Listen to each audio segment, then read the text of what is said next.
ഈ അവസ്ഥയിലൂടെ കടന്നു പോകുന്ന സ്ത്രീകളിൽ മാനിയ, ഡിപ്രഷൻ, ഹാലുസിനേഷൻ എന്നിവ അനുഭവപ്പെടാം. ഇതുപോലൊരു സംഭവമാണ് 1984 കാലിഫോർണിയയിലെ അങ്കല എന്ന സ്ത്രീക്കും നടന്നത്.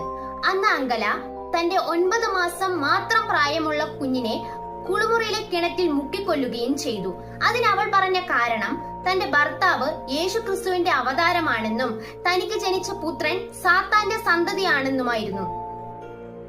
എന്തിന്? കഴിഞ്ഞ ദിവസം നമ്മുടെ കൊച്ചു കേരളത്തിൽ നടന്ന ദിവ്യ ജോണിന്റെ മരണം, അതിന് കാരണവും പോസ്റ്റ്മോർട്ടം ഡിപ്രഷൻ ആയിരുന്നു.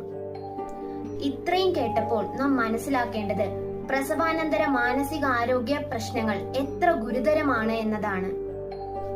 ഇവിടെ നമുക്ക് ചെയ്യാനുള്ളത് ഒന്നു മാത്രമാണ്.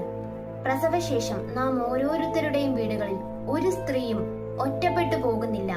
അവൾക്ക് ലഭിക്കേണ്ട സ്നേഹവും കരുതലും ഒരിക്കലും നഷ്ടമാകുന്നില്ല എന്ന് ഉറപ്പുവരുത്തുക മാത്രം.